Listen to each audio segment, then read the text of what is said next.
Hi everyone, I'm Laura McKenna, and I'm really excited to share with you today some tips, some pointers, some strategies, and really the impact of whole person wellness and whole person health. A little bit of background on me. I'm a West Point graduate. I commissioned as a military police officer, then branch transferred to aviation. From there, I went on to get my master's degree in exercise science and physical education. And then I finished my 13 years on active duty teaching in the Department of Physical Education at West Point. I'm now a business owner. I have a nutrition, wellness, mindset, and lifestyle business where I provide people transformations to or opportunities and solutions to transform their lives in those areas, wellness, lifestyle, overall health and wellness. So all of that is to say that what I'm sharing with you today, I have a background in and that I'm very passionate about. And this is something that I do on a daily basis and really excited to help you on your personal health and wellness journey. So I wanted to start this discussion of whole person wellness with this concept of our conditioning. So as you're making a change and you're integrating healthy habits into your lifestyle, you want to go back to the ways in which you've been conditioned. Now, there are 5 areas where we really, think about our health and our wellness, and those are nutrition, stress and the reduction of stress, harmful stress, fitness, sleep, and then water consumption, and then with a kind of a B, A, water, B, emphasis on toxicity and the toxins that we're exposed to. So as we talk about our conditioning, as it comes to nutrition, maybe you've experienced that if you've chosen to be healthy, maybe your peers have given you some crap for that. Maybe you've been around people who have called a salad rabbit food. Maybe you've experienced that sort of thing. Maybe you've been immersed in a culture that edifies unhealthy food choices, even though unhealthy food choices are, food and drink choices are laden with toxic chemicals and things that are, really very harmful to our health. Or maybe the cultural programming that you have, or the exposure, the conditioning that you have, even associates certain foods with being tough or being strong or being masculine. So that's some of the conditioning that you may have experienced around food. Now, as we move on to the conditioning you may have experienced around stress, in a military culture and a first responder culture, harmful stress is sort of part of the job, but sometimes you're in a culture that doesn't distinguish between what's important and what's urgent, and then, doesn't distinguish maybe between what's normal and what is necessary given the circumstances or the situation. So maybe we've been in cultures where the badges of honor are things that are really bad for us, right? Like we've all worked with the people who are actually proud of how badly life has sucked, right? I had an NCO that I worked with when I was on active duty. He used to actually brag about how many times he'd been divorced and how many times the Army had, destroyed his marriages. And that was sort of his badge of honor. You've been around people who are really proud of, and I mean in a dysfunctional way, because certainly anyone who has deployed should be very proud of the service that they've provided to our nation. But in a dysfunctional way, someone is bragging about how many times they've deployed because they're edifying the stress that it has put on their family to make sure that the people around them know how stressed they are. Maybe you've been around people who talk about and sort of brag about how late they stay at work, how many meals they missed, how little sleep they've gotten, right? How many calls they got throughout the night. You get the idea. This is a culture that has conditioned us as first responders, as military, to believe and to live a lifestyle where harmful stress is not just part of the job, but it's actually what earns us praise. It's actually what earns us approval. It earns us recognition and maybe even promotion. So, maybe you don't relate to all of that, but certainly I'm sure you've experienced in your career some cultural conditioning around stress and around harmful stress. So as we move on to fitness, in the cultures that we're in, the first responder, the military culture, that represents a pretty physically fit culture, right? I mean, we definitely edify fitness and strength, but there's still been a conditioning there, right? Maybe you've continued to work out even when you were injured, and not in a combat situation, which was necessary, but like in your day-to-day life.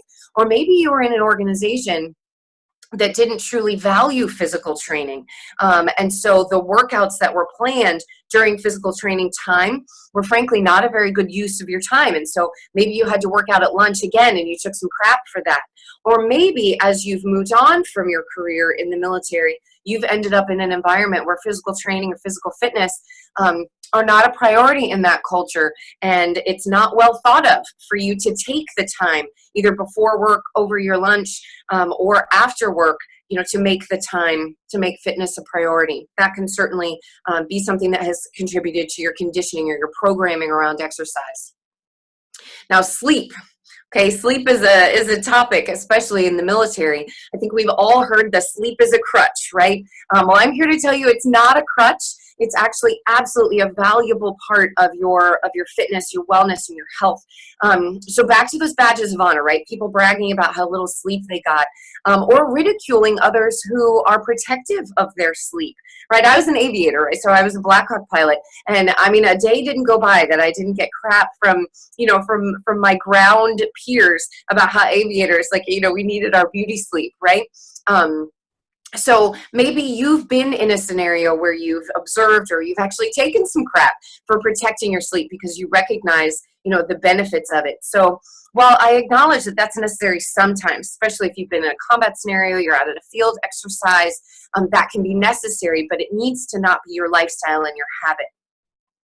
As we move on to drinking water, maybe you've experienced a culture that wasn't necessarily against drinking water, but it really wasn't well thought of when you needed to get up to go to the bathroom every 2 hours because you were getting enough water, right? It goes through you. You're going to have to use the bathroom if you're consuming enough water.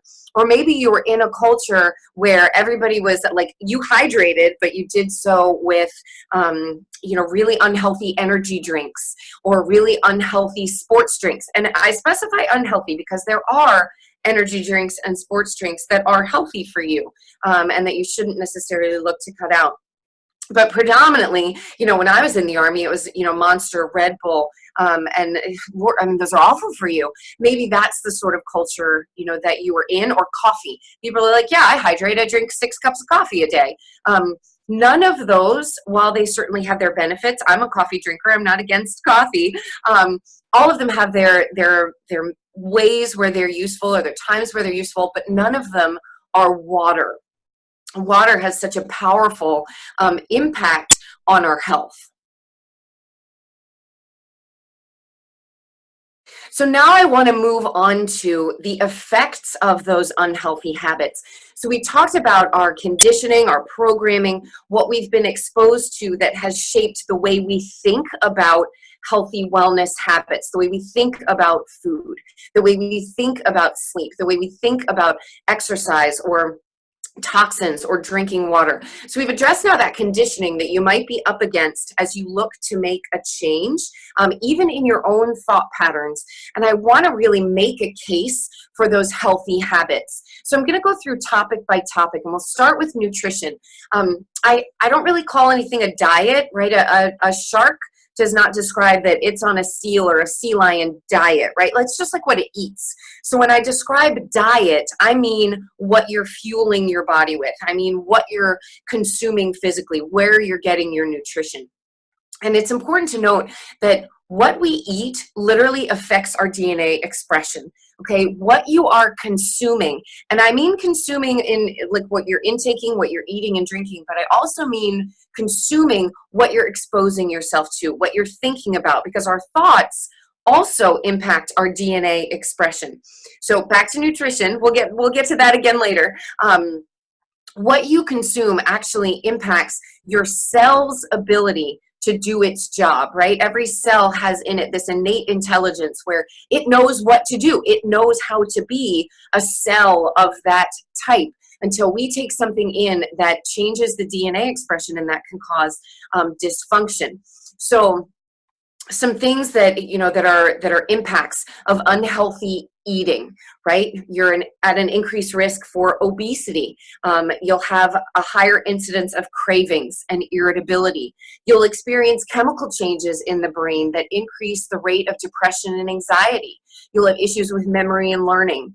It'll increase your risk factors for heart disease and diabetes, and it'll increase your risk factors for cognitive decline dysfunctions such as dementia.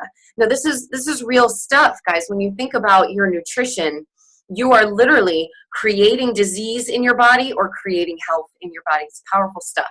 Now, as we move along to stress, stress gets a bad reputation. There is good stress, right? Cortisol is not the enemy. It's where you have chronic stress, harmful stress that is consistent, that is now causing dysfunction in the body, right? Because there is good stress. That's the kind that creates an adaptation in your body that is positive, right? That's like the purpose of exercise. So we're going to talk about harmful stress. And the effects of harmful stress include high blood pressure, increased risk for heart disease, diabetes, stroke, and obesity. Headaches, muscle and joint pain can be caused by harmful stress. You can have a hormonal imbalance that is caused by harmful stress. You could experience fatigue, digestive issues. You may experience sleep issues. And it can just overall cause the body to be out of balance and to break down and begin to experience dysfunction or dis-ease, which then becomes disease. So we want to make sure that we are mitigating the effects of harmful stress and reducing the sources of harmful stress. That's part of your wellness. Now, for exercise. When we don't exercise, the negative effects of not exercising include an increased risk for a myriad of disease states, including ranging anywhere from the common cold to colon cancer, anywhere from heart disease, diabetes, stroke. You'll experience a loss of bone density when you're not exercising, which can then lead to an increase in injuries or potential injury or your potential for injury.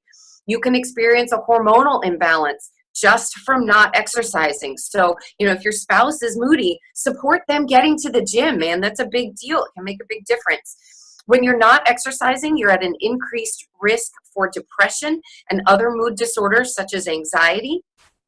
And you're subject to an increased risk of brain health issues. Again, you're starting to see the trend here. A lot of these are related. So as we move on to sleep, sleep is not a crutch. I feel really just passionate about this, really strongly about this. When we are sleep deprived, we are not only more likely to make poor food choices, which you just described the effects of making poor food choices, but we're also more likely to skip our workout. We're more likely to not exercise.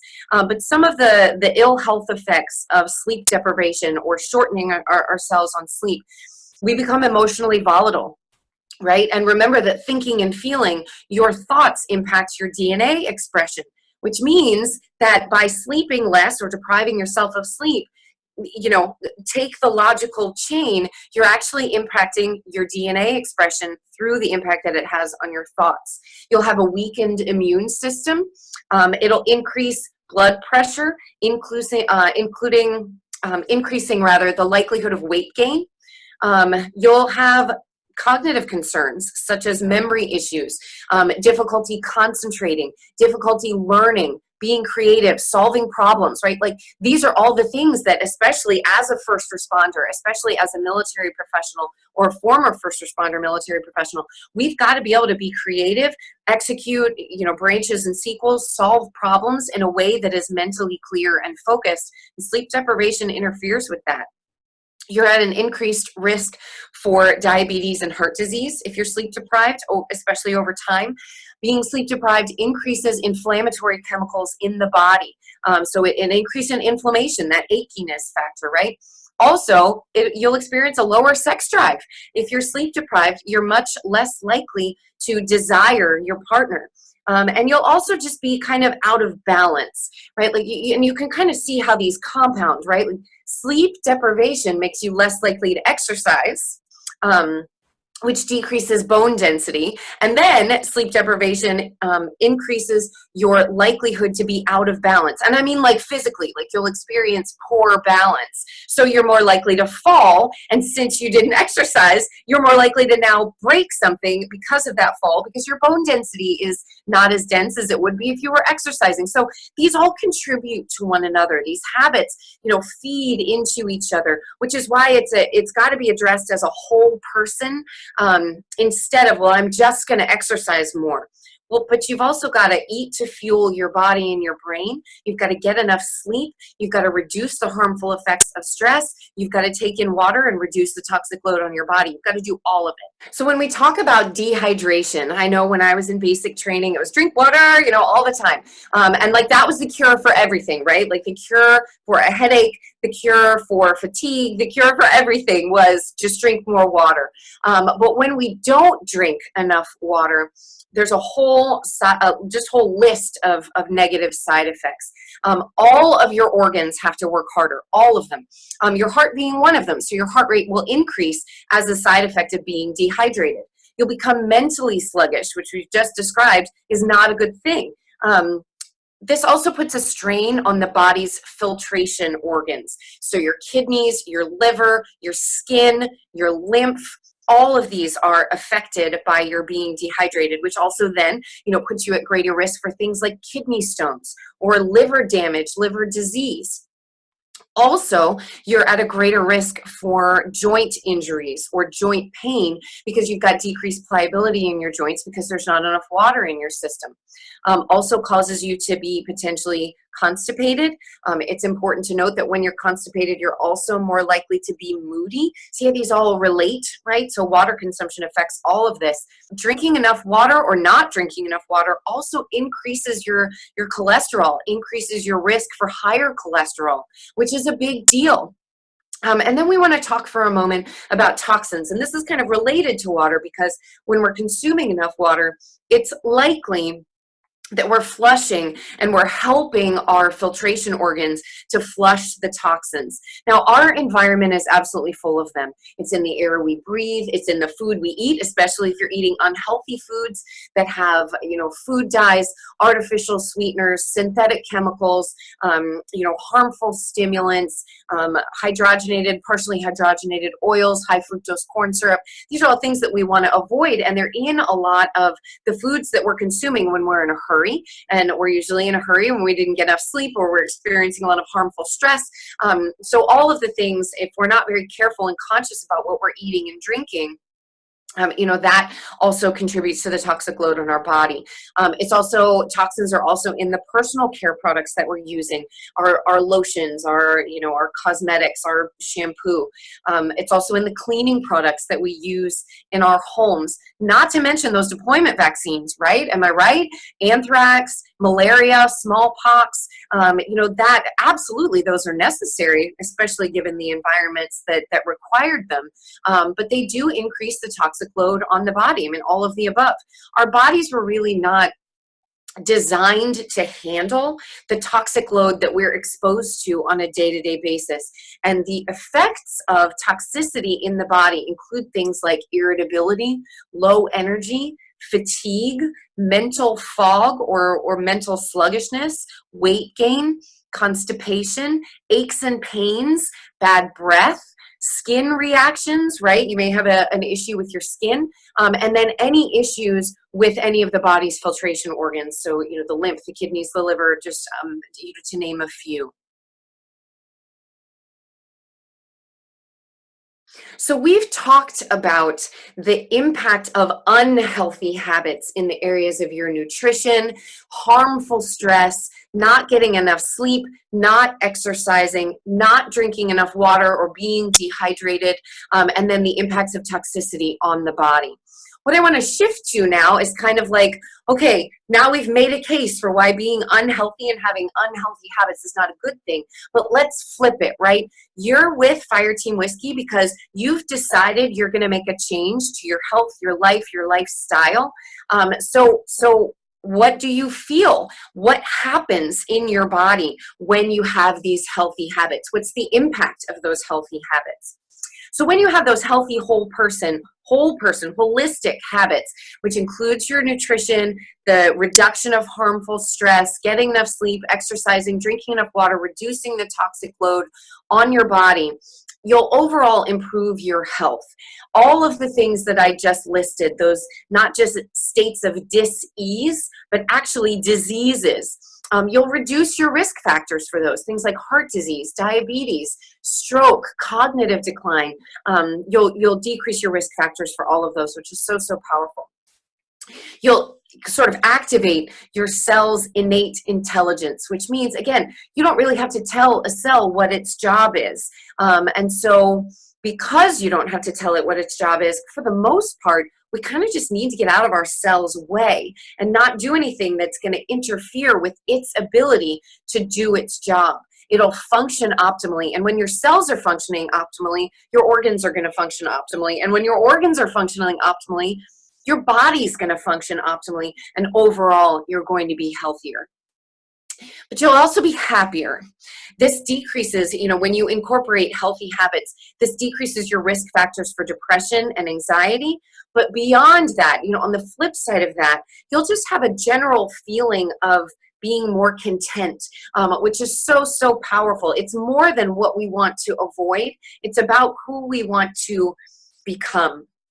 And that's what I really want to talk about as we talk about success. It's more than happiness. It sort of flows naturally into your success as a professional, as a human being, as a spouse, as a parent, as a brother, sister, son, daughter. You'll be more perceptive, right? When you're no longer in fight or flight, but you're actually living, you're actually consciously choosing what you're doing and who you're being, you'll experience significantly greater success. Now, I define success as the intersection of your personality, your innate strengths, gifts, and talents, and your passions, right? So as we combine all of those three things, if this were a Venn diagram and you were looking for that spot in the middle, when you find the intersection of those three things, that's where you experience success. But here's the thing. If you're living in fight or flight and you have these unhealthy habits, which all contribute to each other, right? They compound, that'll all affect your survival instincts, right? What I mean by that is you'll be surviving, not really living. And when you're not really living, when you're in fight or flight, you can't hear your intuition. You can't feel your innate strengths. You can't reflect on where you are currently in relation to your life purpose. You probably don't know. Maybe you don't know at that point because you're in this state of fight or flight, constantly in the habit of being unhealthy.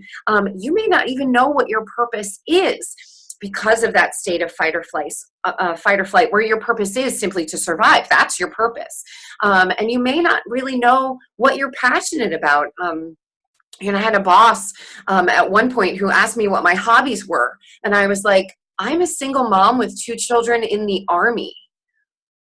What are these hobbies, that you speak of? And so that was not a healthy state that I was in because I couldn't even discern what I was truly passionate about because I was just so captivated by survival and just living in that fight or flight. So you'll become more perceptive, more intuitive, more emotionally intelligent. And emotional intelligence is the #1 predictor for professional success. So that's powerful. Having healthy habits increases your emotional intelligence, which increases your rate of success and fulfillment. But more than that, you'll have more energy, you'll have greater clarity, more mental focus, you'll have better problem-solving capabilities, which again, given the career field that we're in, you need to be able to be creative with your problem-solving and really have that clarity. You'll be more vibrant, and you'll just be better equipped to execute what you need to execute and do what your job, what your life requires from you. So just overall, when you have healthy habits, you'll be healthier, you'll be happier, you'll be more successful. So how do we do that? Well, as I've talked about in this discussion, you want to improve your diet. You want to reduce the sources of harmful stress or mitigate the effects of harmful stress. You want to make sure you're getting enough healthy sleep.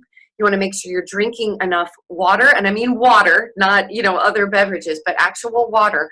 And you want to reduce the toxic load on your body and really take measures to do that.